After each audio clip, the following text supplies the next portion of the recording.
You're listening to Wealthy-esque. We are a community of lawyers who believe that true wealth is having control of our time. I'm Ro Thomas, and as a busy wife, mom, and former Big Law associate, I know all too well the tension between the culture of the legal profession and pretty much everything else you want to do in life. That's why each week I'm bringing you the information and tools you need to improve your money mindset and manage your money to create true wealth. Because ultimately, it's not about the money. It's about the freedom and flexibility the money affords.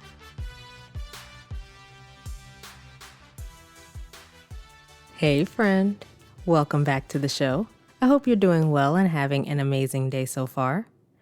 Today, we are talking about how to get better results with your finances. And when I'm talking about results, what am I talking about? I am talking about what you see in your finances, the outcomes, right? The money saved, the debt paid off, the net worth change. Your results are the output of the actions that you take with your finances. And so if we want a better output, we need a better input. The input to get better results is taking action to solve better problems. There are two categories of problems in the world. So there's problems that you can't do anything about and problems that you can do something about. And one of the biggest issues that lawyers and people in general have with their money is worrying about problems that they can't do anything about, worrying about stuff that you can't control. It's the biggest waste of time and energy. Like, you personally can't do anything about the economy. You can't do anything about interest rates rising. You can't control if layoffs happen at your job, right? There are so many things that you can't control related to your finances. This whole bucket of problems that we can't do anything about, and yet we want to direct all of our attention there. On the other hand, there are plenty of problems that we can do something about.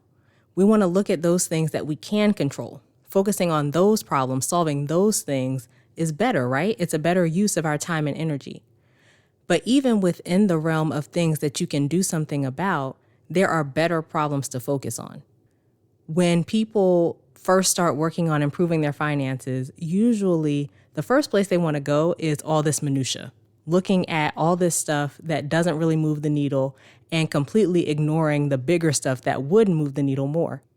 So using a personal example, early on in our money journey, I would spend like 20, 30 minutes trying to find discounts and stuff like that on like groceries or other shopping that I was doing. And I remember specifically there was this app that you could upload your grocery receipt and get reimbursed for certain items. And after all that time that I was putting in, I might save like $5. We go to the grocery store every week. So if I save $5 every trip, we would save a total of $20 a month, right? That's not moving the needle much for anybody, but especially for us, because back then we had over $670,000 of debt.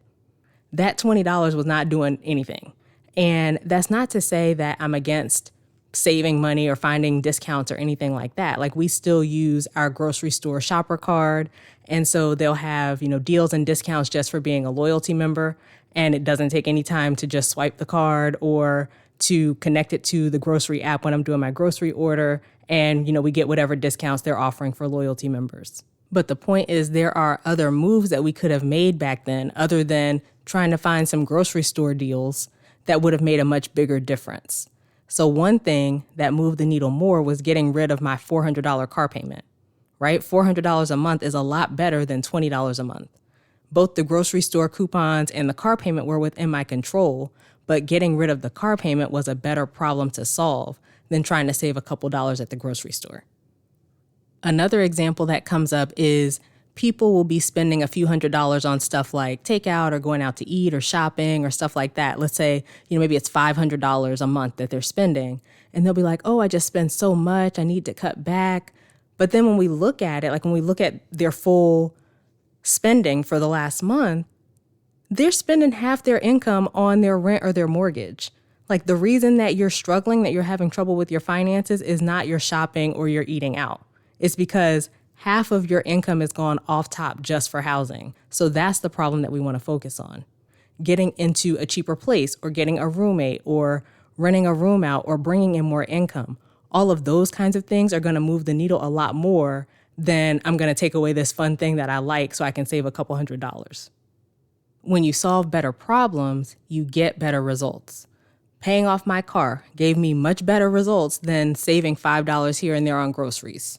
For my clients that had their housing costs taking up half their income, when they moved in with a friend or a significant other, or they just moved to a cheaper place, they freed up these huge chunks of money each month that they could then use for whatever their goal was, right? Saving money or paying off debt or whatever it was. That moved the needle a lot more than I saved $200 because I cut back on going out to eat. I think we get caught up in the scrimping and saving and all of that because that's what a lot of mainstream society tells us to do.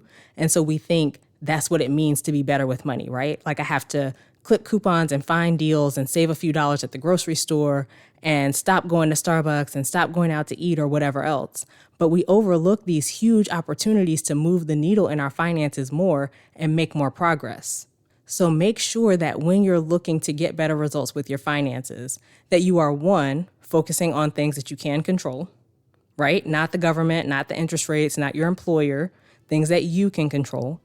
And then two, doing the things that you can control that actually make a difference and move the needle, not these little piddly things to save a couple bucks here and there, right? Bigger things give you bigger results. That's what we're going for. All right, so that is it for this week's episode. If you haven't done so already, please leave a quick rating for the podcast. It just takes a couple of seconds. Scroll down, tap the 5 stars, and that will help us to get this information in front of more lawyers. I greatly appreciate your support. As we close out, friend, I pray that you take the information you learn here, apply it in your life, and open up to the realization that wealth is available to you. As you do that consistently, week after week, you'll continue to take steps to regain control of your time, build wealth, and live the life of freedom and choice you deserve. Talk to you later.